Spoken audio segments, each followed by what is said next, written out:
So we have started the immunology unit and we have gone through the topic HIV. We have finished the definition, the modes of transmission, the etiology, and what are the methods through which HIV is not transmitted. Now next we will see the pathophysiology. Now pathophysiology is usually important. It can be asked for 5 marks. Okay. So first initially I will just explain the pathophysiology. After that there is a flow chart. You can follow the flow chart, especially if it is if you find it easier. Okay. But you can at the same time write the explanation of this pathophysiology also. Okay. Now there's HIV virus is actually a RNA virus and it is told to be a retrovirus because it replicates in a backward manner going from the RNA to the DNA that we have already seen in the previous classes. I have already mentioned about it. Okay, and this HIV virus was actually discovered in the year 1983. As I have already told, it is a ribonucleic acid virus, that is RNA virus, and it replicates in a backward manner, that is from the RNA to the DNA. Okay, and like the other viruses, HIV can only replicate or multiply inside a living cell. It cannot multiply when it is outside a cell. Okay, and you must be always knowing that this HIV enters the cell when the GP120 knobs on the viral envelope will bind to CD4 or chemokine receptor cells. Okay, so I'll show it in the figure here. Okay, so this is the GP120 knob. Okay, again I will repeat, the HIV can enter a cell when the GP120 knobs on the viral envelope. Okay, this is a virus. So when this GP120 knob on the viral envelope, this will bind, that is when this GP120 will bind with the CD4 and the chemokine receptors. Okay, CD4 you are already knowing. CD4 are nothing but the T helper cells. Okay, and chemokine receptors are certain proteins that is seen in the cell membrane. Okay, so this we can tell that this HIV virus commonly attacks the CD4 cells or the T helper cells and even the chemokine receptor sites. Okay, so again I will repeat it. HIV can only replicate inside a living cell, and HIV will enter a cell when the GP120 knob, these are the GP120 knob, on the virus will bind with the CD4 cells or the T helper cells and the chemokine receptor sites. Okay. Next is, once this GP120 is actually getting attached to the CD4 or chemokine receptor cells, this virus will enter the cell. Okay, and once it enters, it gets transcribed into single strand viral DNA. Okay, with the reverse transcriptase enzyme, which is produced by the retrovirus. Later what happens is the single stranded viral DNA will become double stranded viral DNA. Okay, and then it will enter the nucleus of the cell by using the enzyme integrase. And later, once it enters the nucleus of the cell, it will become a permanent part of the cell, and then it will start to produce the viral HIV. Okay, so that is particularly happening in the structure. Okay, again I will just repeat here. So HIV can enter a cell when this GP120 knob on the virus envelope will bind with the CD4 cell and the chemokine receptor sites.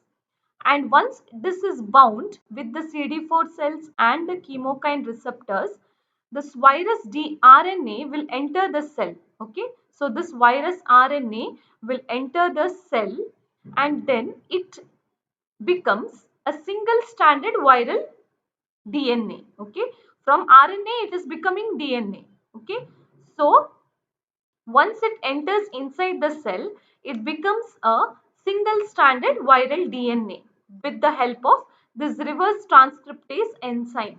Okay.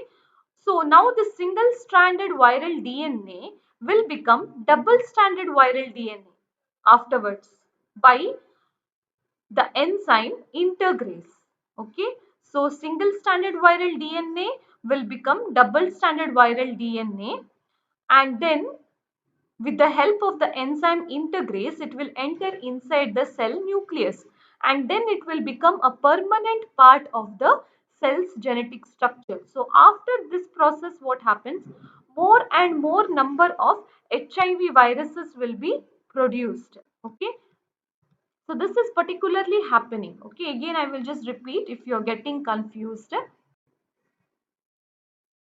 So the HIV enters the GP120 knob, which is found in the viral envelope. It binds with CD4 and chemokine receptor site. Okay.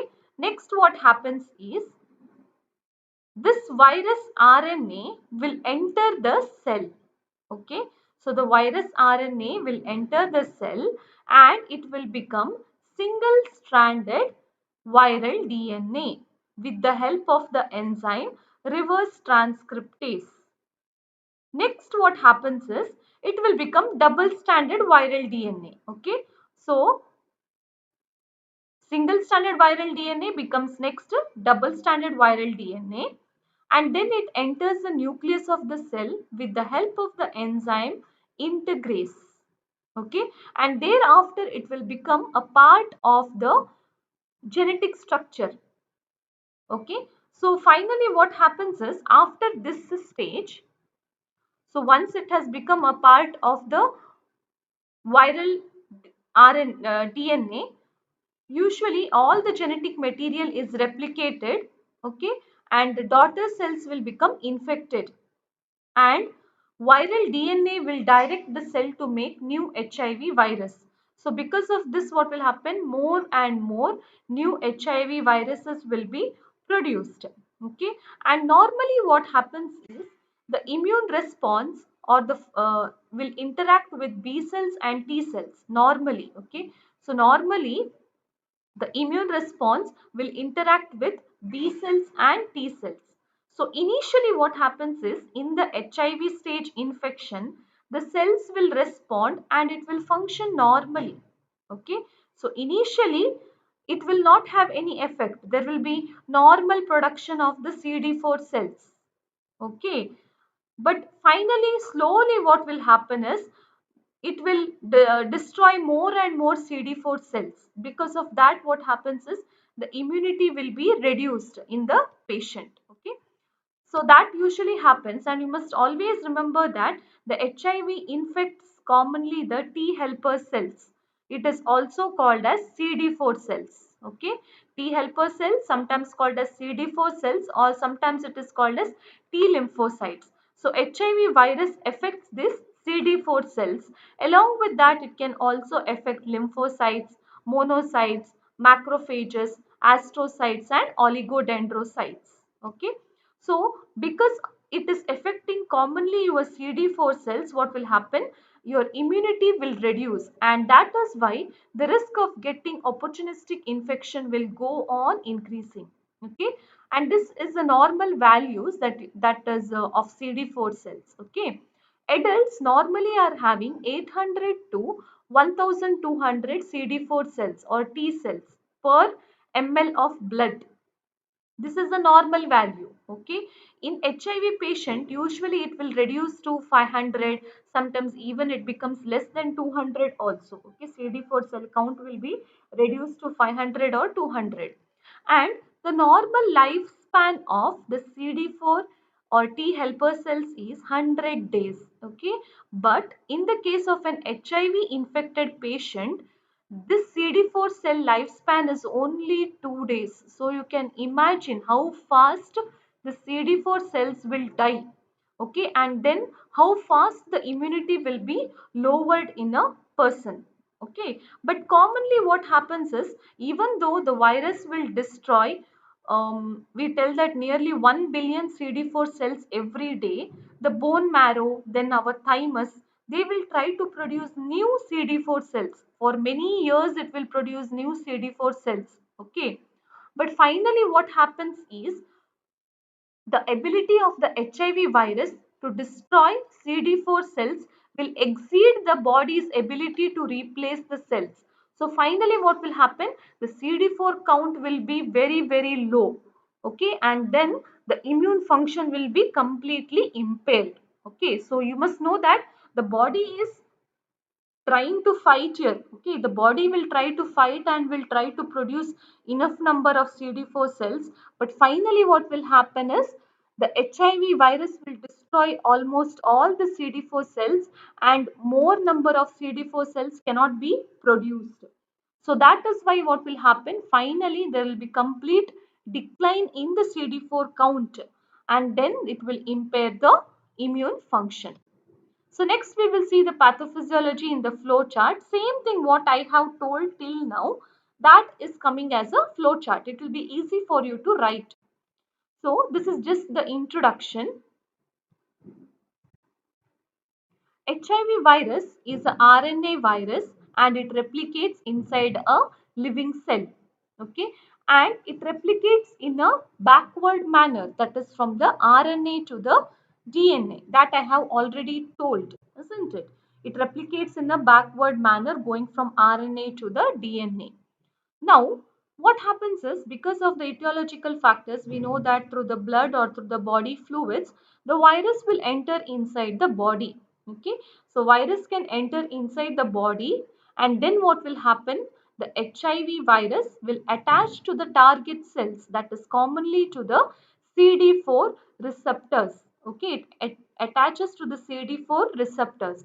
After that, what will happen? The virus sheds its protein coat and it converts this RNA to DNA with the help of the enzyme reverse transcriptase.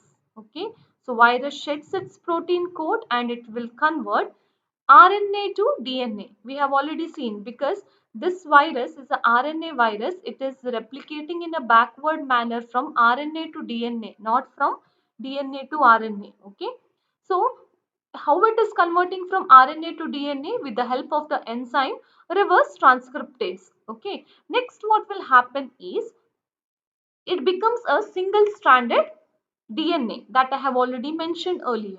Next what happens? It becomes a double stranded DNA. Okay, how? What will happen? So this single stranded DNA will be converted to a double stranded DNA. It will enter the cell nucleus with the help of the enzyme integrase. Okay, next what will happen? This virus will become latent. Latent means it will sometimes go into a stage of dormancy, we can tell. Okay, so virus will become latent and later it can become activated and it will produce new RNA and it will form new viruses. Okay, so new HIV virus is formed. This new HIV virus which is formed will destroy or disrupt the cell membrane on the cells of the host person, that is of the entered person. Okay, and once it is damaging the cell membrane, what will happen is, new viruses will be produced, and this HIV virus particularly will infect the CD4 cells or helper T cells. At the same time, it can affect your macrophages, lymphocytes, monocytes, thereby complete immunity will be impaired. Okay, so always remember, HIV virus is affecting the CD4 cells or the T helper cells. Now, what is the pathophysiology of AIDS? I told that initially it is in the stage of HIV infection. Later only it will go into a stage of AIDS. How it is happening?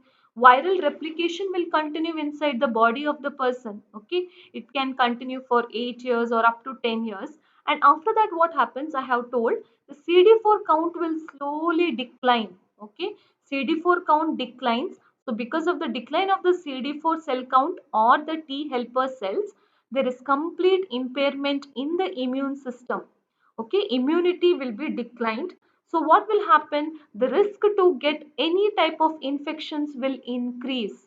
Okay, a person with AIDS can get any opportunistic infections. Okay, now opportunistic infections in the sense person with the HIV can get tuberculosis, they can get meningitis, they can get pharyngitis, sometimes influenza. Then most of the time, this HIV patients usually will be having enlarged lymph nodes, okay, and they can get candidiasis or oral thrush we call.